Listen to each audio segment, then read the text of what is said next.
Hello chicos, bienvenidos a mi canal de YouTube. Yo soy Alejita y si te caigo bien te puedes suscribir.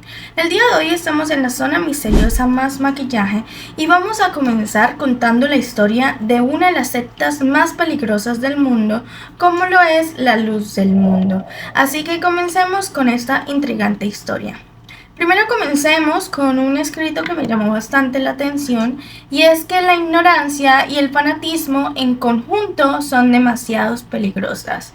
Esto tiene mucha razón porque al ser uno fanática de una persona, o en realidad llamarlo fan, pierde mucho la coherencia y la inteligencia humana, tratando nada más de satisfacer los deseos de una persona aparentemente mejor que nosotros mismos. La secta se determina como un grupo religioso que se aparta de la doctrina que se considera ortodoxa, y también como una comunidad cerrada de carácter espiritual guiada por un líder que ejerce un poder carismático sobre sus adeptos. La Luz del Mundo fue fundada por Eusebio Joaquín González, quien nació en 1896 bajo el seno de una familia bastante humilde y de escasos recursos.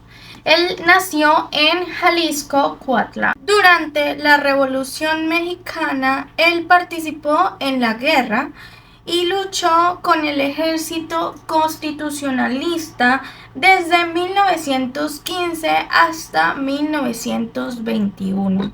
En esa época, él solamente fue una persona que, estaba en el tema de la guerra, en la parte de la Revolución Mexicana, y no tenía una vida muy, diferente a lo que ya dijimos. En 1926, mientras trabajaba para el ejército y servía en Coahuila, tuvo su primer encuentro y acercamiento con una fe cristianista. Y esto surgió porque conoció a unos ministros que servían a una iglesia apostólica de la fe en Cristo Jesús. En ese momento él decidió salirse de todo lo que tenía que ver con el ejército y se fue a Monterrey junto con su esposa Elisa Flores.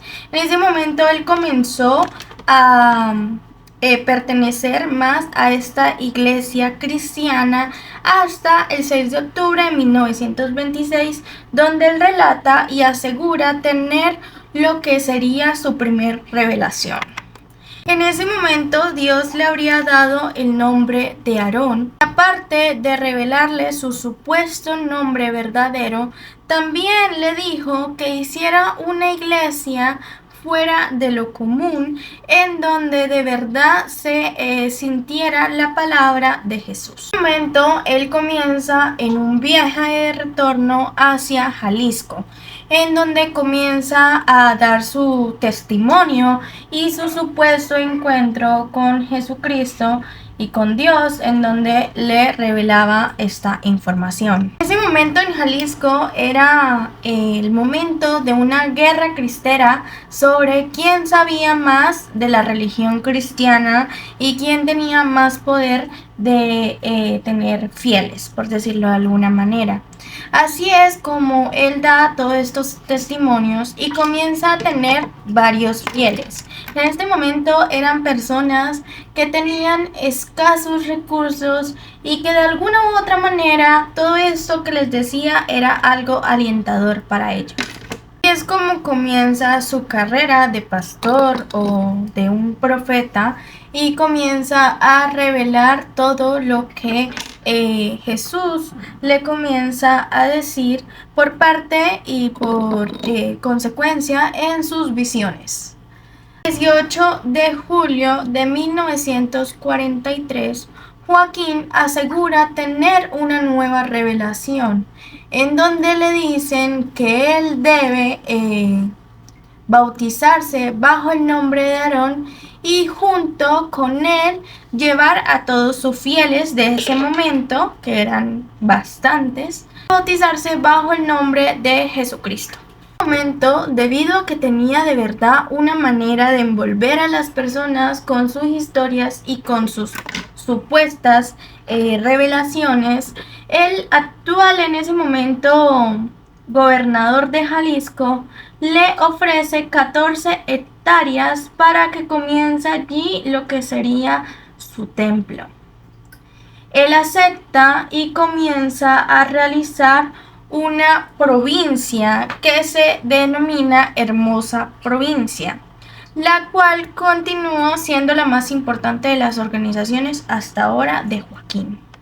14 hectáreas, él hace de verdad un templo en el cual comienza a hacer casas para sus fieles, escuelas, iglesias, parques y en realidad de todo. Era como una mini ciudad dentro de Jalisco. El mandato de Joaquín fue demasiado bueno, duró alrededor de unos 30 a 40 años, pero Joaquín fallece el 9 de junio de 1964 a la edad de 66 años. Cree que la organización muere, que en realidad queda hasta ahí, pero hay un segundo sucesor. La segunda presidencia fue desde 1964 hasta el 2014 y fue dirigida por Samuel Joaquín Flores. Joaquín Samuel Flores era uno de los hijos de Eusebio y era el que mayor relevancia tenía para tener este puesto, debido a que el niño, según cuando nació, había pues sí, nacido muerto, y en ese momento Eusebio lo revivió, haciendo un completo milagro y llevando esta historia hacia sus fieles. Obviamente todas las personas sabían que Eusebio y el hijo Joaquín había sido producto de un milagro, lo que era el ideal candidato para tener esta segunda presidencia. Samuel Joaquín Flores fue bautizado a los 14 años en la iglesia La Luz del Mundo. Él se convirtió en parte del cuerpo de ministros de esa sociedad y luego fue escalando y de verdad tenía un gran interés por lo que era todo el legado de su padre. Luego de eso se convirtió en pastor y fue a bastantes congresiones por todo el mundo, haciendo también crecer bastante lo que era el legado de la luz del mundo.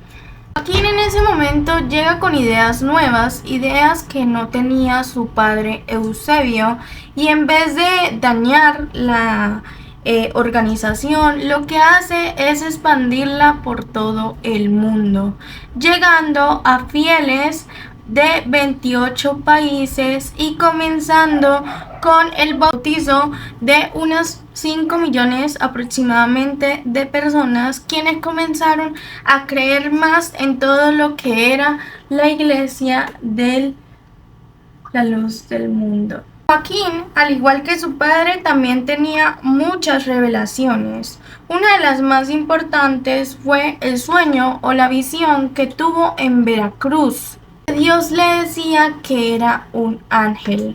Él se determinaba para esta organización como uno de los apóstoles y también como un ángel del Apocalipsis. En este momento, los fieles que seguían la luz del mundo ya tenían una doctrina muy fuerte y toda su vida y su entorno giraba en base a esta organización. En el momento en que hubo esta segunda presidencia, los fieles de esta comunidad tenían muy claro que la luz del mundo era una bendición, y es que literalmente hubieron muchísimas personas que nacieron dentro de esta doctrina y fueron formados desde muy chiquitos a ir a estas iglesias, y lo único que conocían era este mundo. Y es que la doctrina del mundo no solo se basaba en Jalisco, sino que ya tenía sedes internacionales en todo el mundo, creciendo su organización y el legado de Eusebio.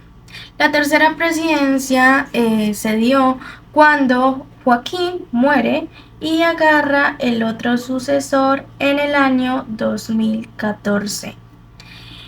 Este sucesor sería Nazón Joaquín García, que nació el 7 de mayo de 1969 en Guadalajara, Jalisco.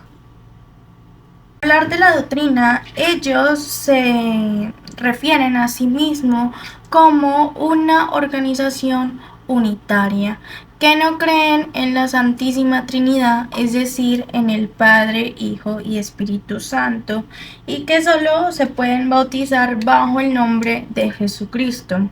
Se dice que sí, o sea, ellos creen que sí, que en realidad Jesucristo fue la encarnación por la Virgen María y que fue el Hijo de Dios, pero de otras religiones como el catolicismo o el evangelismo, creen que la Biblia es una letra muerta y que la única palabra verdadera de Dios es la que se puede escuchar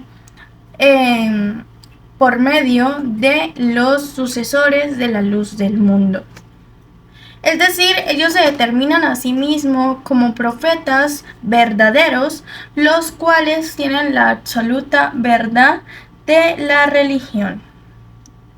La Organización Mundial e Interna de la Luz del Mundo se encuentra dividida a nivel de América del Sur, América del Norte, Centroamérica y Australia e España, teniendo alrededor del mundo más de 3.500 ministros y más de 3.000 iglesias.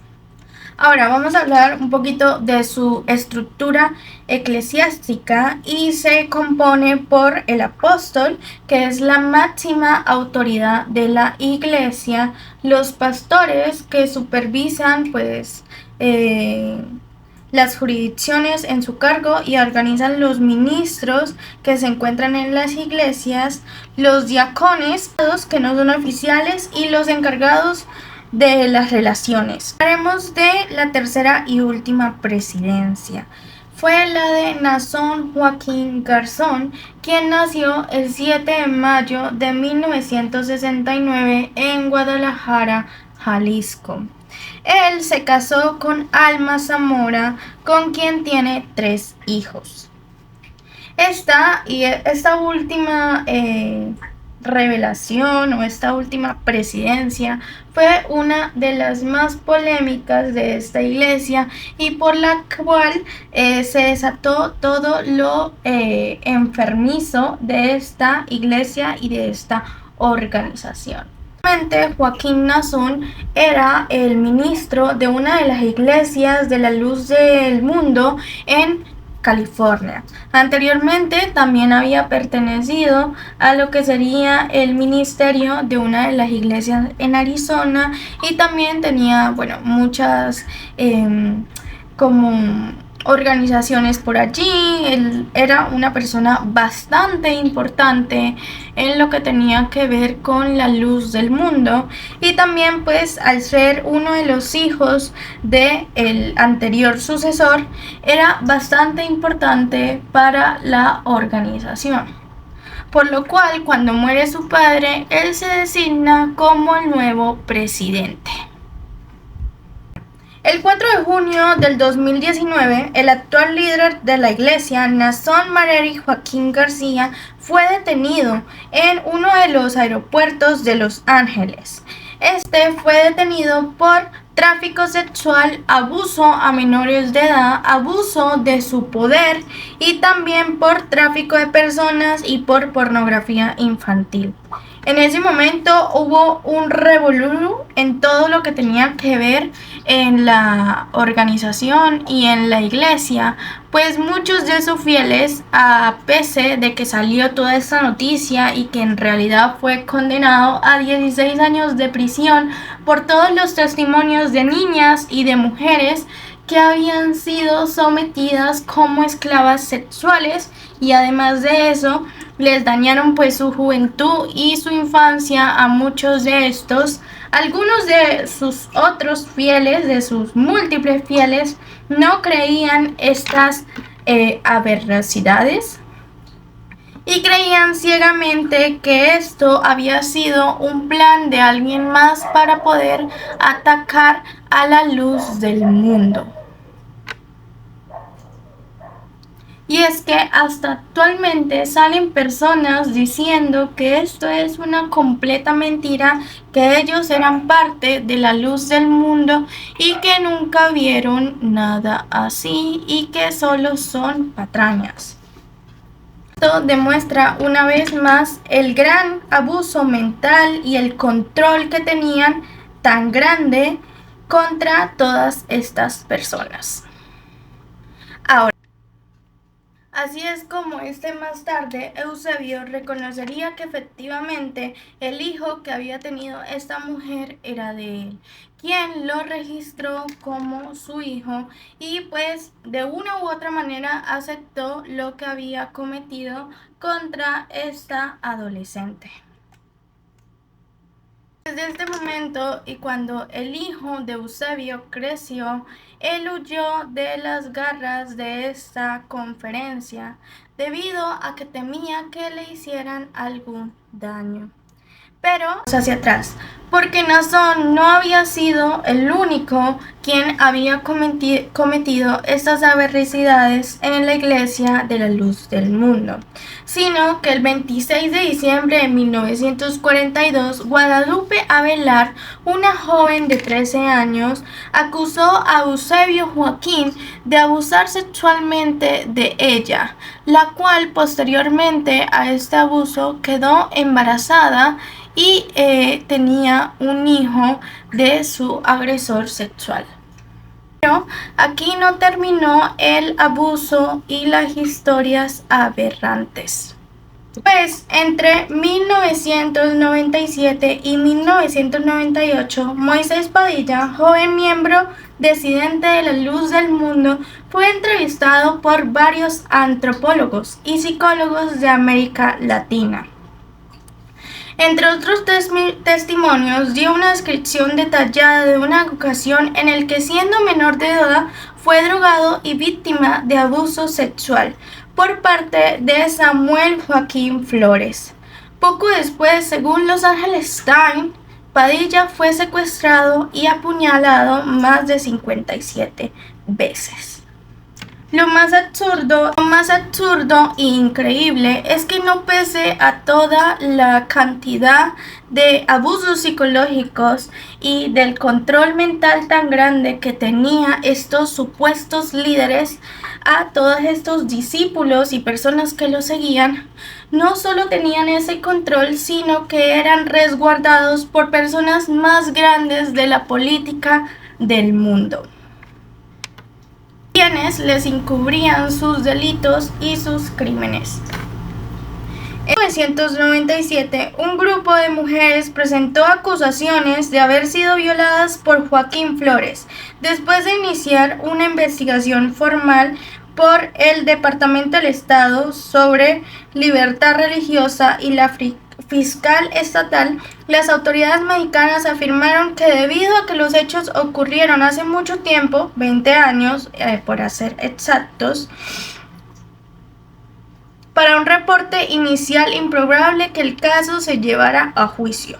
Los investigadores concluyeron que los recursos y nexos políticos explican la impunidad de los abusos sexuales y la violación de derechos humanos.